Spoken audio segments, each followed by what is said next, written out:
GST में scrutiny का दौर अब शुरू हो चुका है और हम देख रहे हैं कि डिपार्टमेंट द्वारा 17-18 में 3B में क्लेम की गई इनपुट टैक्स क्रेडिट का 2SA मिसमैच का नोटिस दिए जा रहे हैं और ASMT 10 इशू किए जा रहे हैं। अब हमारे सामने प्रश्न ये है कि अगर हम as per books and as per purchase invoices input tax credit का क्लेम 3B में करते हैं तो क्या किसी भी कारण से 2A में रिफ्लेक्ट नहीं होने के कारण हमारी ITC डिसअलाउ की जा सकती है। हम ITC को डिफेंड करने के लिए ASMT 10 का रिप्लाई कैसे ड्राफ्ट करें, तो आइए एक्सप्लोर करते हैं इस वीडियो में इस ज्वलंत इशू को मेरे साथ और जानते हैं कि क्या हो सकता है आपके पॉसिबल आर्ग्यूमेंट्स इन केसेस में। मैं इस वीडियो में कुछ पॉसिबल आर्ग्यूमेंट्स सीक्वेंशियल ऑर्डर में आपसे शेयर करूंगा। ये चुनिंदा आर्ग्यूमेंट्स इंपॉर्टेंस और रेलिवेंस के हिसाब से सीक्वेंस किए गए हैं, लेकिन यहाँ पर ये भी साफ करता चलूँ कि ये सिर्फ सजेस्टेड आर्ग्यूमेंट्स होंगे और आप अपनी अंडरस्टैंडिंग एंड सिचुएशनल एनालिसिस के हिसाब से कॉल ले सकते हैं। सबसे पहले तो हमें क्या करना है, सबसे पहले आपको ये करना है कि जब भी आपको 2A के मिसमैच से रिलेटेड ASMT का नोटिस आए तो सबसे पहले आपके देखें कि संबंधित फाइनेंशियल ईयर में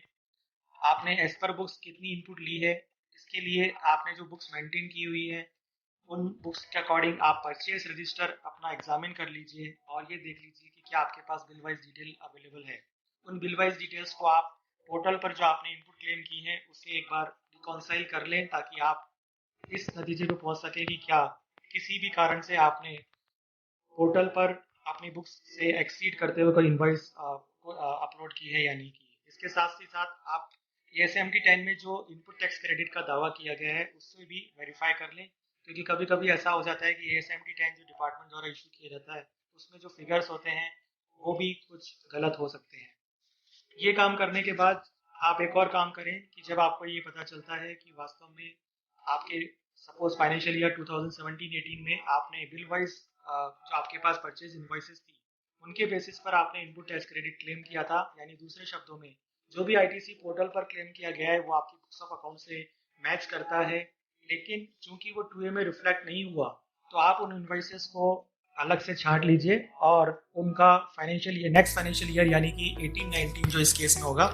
वहाँ का 2A देख लीजिए कि क्या कुछ इनवॉइसेस बाद में सप्लायर ने अपलोड किए। अगर ऐसा है तो उन इनवॉइसेस को आप अलग कर लें और ये डिटेल्स अपने रिप्लाई के साथ जरूर असेसिंग ऑफिसर को आप सबमिट करें। अब मैं आता हूँ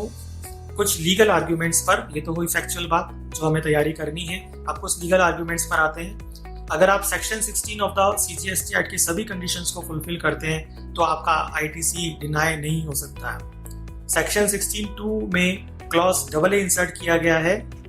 1/1/2022 से नोटिफिकेशन नंबर 39/2021 के द्वारा।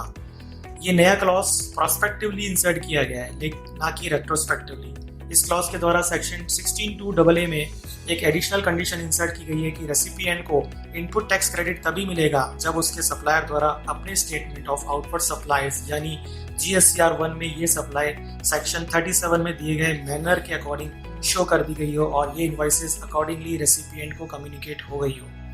तो इस तरह ये क्लियरली एविडेंट है कि section 16 of the principal act में 1/1/2022 से पहले कोई भी ऐसी कंडीशन मौजूद नहीं थी जिससे ये निष्कर्ष निकाला जा सके कि रेसिपिएंट को इनपुट टैक्स क्रेडिट 2A या 2B में रिफ्लेक्ट होने पर ही दिया जाएगा। फाइनेंस एक्ट 2021 द्वारा विद इफेक्ट फ्रॉम 1/1/2022 से ही GSTR 2B में रिफ्लेक्ट होने पर क्रेडिट क्लेम करने का प्रावधान प्रभावी बनाया गया है। तो हमारा पहला आर्ग्यूमेंट ये होगा कि 1/1/2022 से पहले सेक्शन 16(2) में कोई भी ऐसी कंडीशन नहीं थी जिससे ये कहा जा सके कि रेसिपिएंट को इनपुट टैक्स क्रेडिट का क्लेम उसके सप्लायर द्वारा कम्युनिकेट की गई इनवॉइसेस पर ही अवेलेबल होगा, यानी जो 2A या 2B में रिफ्लेक्ट होगी। सेकंड लीगल आर्गुमेंट, एक भारतीय एयरटेल का एक बहुत ही फेमस केस जो सुप्रीम कोर्ट ने अभी कुछ समय पहले जजमेंट डिसाइड किया था। उस केस में सुप्रीम कोर्ट ने GSTR 2A को मेयर फैसिलिटेटर करार दिया है। जी हाँ, मेयर फैसिलिटेटर। ये केस डिपार्टमेंट द्वारा मिस इंटरप्रेट किया जा सकता है और अपने फेवर में SSC के आर्ग्यूमेंट्स को नलीफाई करने के लिए यूज किया जा सकता है, क्योंकि इस जजमेंट में सुप्रीम कोर्ट ने कहा है कि non availability of GSTR 2A on portal was not an excuse for the tax payer to determine his self assessment liability correctly. Accordingly Supreme Court ने इस मामले में दिल्ली हाई कोर्ट का फैसला रिवर्स करते हुए भारतीय एयरटेल को कॉरेस्पॉन्डिंग टैक्स पीरियड में ही अपनी 3B रिवाइज करने का ऑप्शन देने से इनकार कर दिया था। लेकिन यहाँ पर आर्ग्यूमेंट ये है कि ये case on the contrary tax payer को असिस्ट करता है, क्योंकि 2A को इस केस में मेयर फैसिलिटेटर माना गया है और मेयर फैसिलिटेटर के बेस पर ITC को डिनाई करना कितना उचित है। और इसके साथ ही ये भी उल्लेखनीय है कि इस केस में ऑनरेबल कोर्ट के सामने 2A वर्सेस 3B का कोई भी question of law pending for adjudication नहीं था, यानी कि इस मुद्दे पर सुप्रीम कोर्ट ने कोई भी फैसला नहीं दिया है जो कि डिपार्टमेंट द्वारा मिसकोट किया जा सकता है। प्रेस रिलीज डेटेड 18/10/2018 में CBIC ने क्लैरिफाई किया था कि facility to view invoices in 2A, यानी कि 2A में जो इनवर्ड इनवॉइसेस को शो करने की जो फैसिलिटी आपको दी जा रही है वो एक टैक्स पेयर फ्रेंडली मेजर है और टैक्स पेयर द्वारा सेक्शन 16 की शर्तों के अंतर्गत इनपुट टैक्स क्रेडिट क्लेम करने की एबिलिटी को इफेक्ट नहीं करता। आप अपने आर्ग्यूमेंट्स में इस प्रेस रिलीज का भी हवाला दे सकते हैं। Third legal argument, article 300 capital A of the Indian constitution ये कहता है कि कोई भी पर्सन अपनी प्रॉपर्टी से लॉ द्वारा ही डिप्राइव किया जा सकता है। Input tax credit tax payer की प्रॉपर्टी है और बिना किसी लीगल अथॉरिटी के या लीगल बैकिंग के इसे डिनाई नहीं किया जा सकता है। जैसे कि मैंने आपको पहले बताया कि 1/1/2022 से पहले कोई भी कंडीशन एग्जिस्ट नहीं करती थी जिससे आपका ITC 2A पर डिपेंडेंट हो जाए। फोर्थ लीगल आर्गुमेंट, GSTR 2 एक स्टॉप गैप अरेंजमेंट था जो कि GSTR 2 के एवज में लॉन्च किया गया था पोर्टल पर और वो भी अक्टूबर 2018 से अवेलेबल किया गया था। यानी अगर हम फाइनेंशियल ईयर 17-18 की बात करें तो इस साल 2A नॉट इवन एग्जिस्टेड। ऐसी कंडीशन में डिपार्टमेंट द्वारा 17-18 का टैक्स पीरियड में आने वाली इनवॉइस मिसमैच को लेकर नोटिस दिए जा रहे हैं जो अपने आप में एक बड़ा सवाल खड़ा करते हैं। एक पॉपुलर लीगल मैक्सिम है कि किसी भी पर्सन को लॉ द्वारा इम्पॉसिबल एक्ट परफॉर्म करने के लिए बाध्य नहीं किया जा सकता, यानी कि law can not compel a person to do anything which is impossible. अब चूंकि 2A अक्टूबर 2018 से ऑपरेशन में आया, इसलिए 17-18 के टैक्स पीरियड के लिए इनवॉइस वाइज मैचिंग करने की लायबिलिटी टैक्स पेयर पर थोपना एक इम्पॉसिबल एक्ट परफॉर्म करने का डायरेक्शन देना है जिसे लॉ में एक्सेप्टेबल करार नहीं दिया जा सकता। Fifth legal argument, no tax can be imposed on the subject without the words in that clearly showing an intention to lay burden upon him. यानी दूसरे शब्दों में किसी भी सब्जेक्ट पर तब तक टैक्स नहीं लगाया जा सकता जब तक कि उस सब्जेक्ट को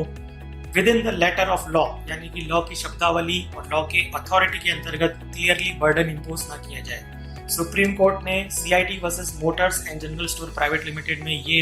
डिसीजन दिया है। इस प्रिंसिपल को अगर अप्लाई किया जाए तो जब तक प्रिंसिपल एक्ट यानी कि जो हमारा CGST एक्ट है उसमें इस तरह की कोई कंडीशन एग्जिस्ट नहीं करती थी, तब तक रेवेन्यू द्वारा किसी भी पर्सन को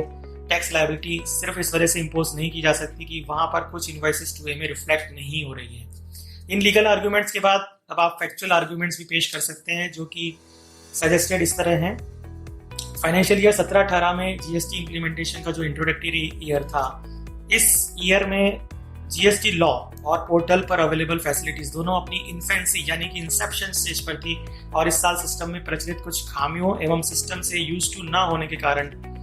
टैक्स पेयर से इनवॉइसेस को प्रॉपर्ली करेक्ट हेड में शो करने में काफी मिस्टेक्स हुई थी, जिनमें प्रमुख थी B2B सप्लाई को B2C में दिखा देना, जिसकी वजह से काफी टैक्स पेयर्स को इनपुट टैक्स क्रेडिट मिलने में परेशानी आना स्वाभाविक था। उनमें से कुछ मिस्टेक्स को सब्सिक्वेंट पीरियड के GSTR 1 में करेक्ट कर लिया गया, लेकिन कुछ मिस्टेक्स टाइम लिमिट एक्सपायर हो जाने के कारण करेक्ट नहीं की जा सकी, जो कि एक प्रोसीजरल लैप्स है और केवल प्रोसीजरल लैप्स के बेसिस पर किसी भी जेन्युइन रेसिपिएंट का इनपुट टैक्स क्रेडिट जो सेक्शन 16 की कंडीशंस को सेटिस्फाई करता हो, GST के बेसिक इंटेंशन जो कैस्केडिंग इफेक्ट को रिमूव करने का है उस पर सवाल खड़े करता है। GST का आधार है सीमलेस फ्लो ऑफ क्रेडिट और इसमें बाधा पहुंचाने के उद्देश्य से कोई भी ऐसी कंडीशन इम्पोज नहीं होनी चाहिए जिससे टैक्स की कैस्केडिंग इफेक्ट ट्रिगर हो जाए जिस किसी भी जेन्युइन परचेजर को जिसने अपनी परचेज पर बकायदा GST का भुगतान किया हो। यहाँ पर यह एडवाइजेबल है कि पहले आप एज पर बुक्स क्लेम की गई eligible input as per portal जो इनपुट टैक्स क्लेम की गई है उसका एक रिकॉन्सिलेशन बना लें, जो मैंने आपसे अभी इस वीडियो की शुरुआत में चर्चा की। और अगर आपको लगता है कि ऐसा रिकॉन्सिलेशन करने पर कुछ इनवॉइसेस जो आपके सप्लायर द्वारा 17-18 में अपलोड ना की जाकर नेक्स्ट पीरियड में यानी कि 18-19 में अपलोड की गई है, तो उसे भी आप अपने फैक्चुअल आर्ग्यूमेंट्स में जरूर शो करें जिससे ये प्रूव हो सके कि बाद में ये इनवॉइसेस शो की जा सकी है। लेकिन ये जो फैक्चुअल आर्ग्यूमेंट्स हैं ये आपको मैंने जो अभी लीगल आर्ग्यूमेंट्स बनाए उनके एडिशन में है। इसी कड़ी में आप एक और आर्गुमेंट दे सकते हैं कि केवल सप्लायर के एंड पर प्रोसीजरल लैप्स के चलते लॉ द्वारा प्रेस्क्राइब्ड कंडीशंस को सेटिस्फाई करने पर जेन्युइन आईटीसी को डिनाई नहीं किया जा सकता। जब तक सप्लायर और बायर के बीच कॉल्यूजन यानी कि मिली भगत एस्टेब्लिश नहीं हो, तब तक सिर्फ 2A के बेसिस पर आईटीसी डिनाई करना उचित नहीं है और अगेंस्ट प्रिंसिपल्स ऑफ लॉ और against principles of natural justice है। तो मैंने आपसे यहाँ पर कुछ लीगल और फैक्चुअल आर्ग्यूमेंट्स डिस्कस किए, जिनका हवाला देकर आप अपने ASMT 10 का रिप्लाई ड्राफ्ट कर सकते हैं। केस बाय केस और सर्कमस्टांसेस पे ये डिपेंड करेगा। आपको अपनी कॉल स्वयं लेनी है कि कौन सा आर्ग्यूमेंट आपके लिए कब उचित रहेगा। लेकिन अभी मैं फिर से आपको यह एम्फेसाइज कर दूं इस वीडियो के अंत में कि ये एक्सरसाइज आप जरूर करें कि आपके पास जब भी नोटिस आता है तो आप ये देख लें कि आपने जो भी पोर्टल पर उस समय इनपुट टैक्स क्रेडिट क्लेम किया है उसमें से कोई इनएलिजिबल क्रेडिट तो नहीं है और कोई आउटसाइड द बुक्स तो नहीं है। और फिर साथ में आप ये भी देख लें कि क्या किसी सप्लायर ने नेक्स्ट पीरियड में आपकी वह इनपुट टैक्स क्रेडिट को अपलोड कर दिया था या नहीं कर दिया था। इससे आपका केस और ज़्यादा मजबूत और साउंड हो जाएगा। तो दोस्तों, इस तरह से मैंने आपसे इस वीडियो में कुछ महत्वपूर्ण बातें शेयर की जो आपको ASMT 10 ITC मिसमैच को लेकर जो दिए जा रहे हैं डिपार्टमेंट द्वारा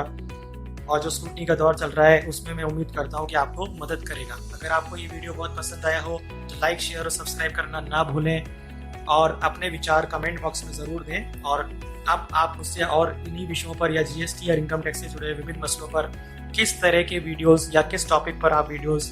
मुझसे इन्वाइट करना चाहेंगे, ये भी कमेंट बॉक्स में ज़रूर लिखें। धन्यवाद।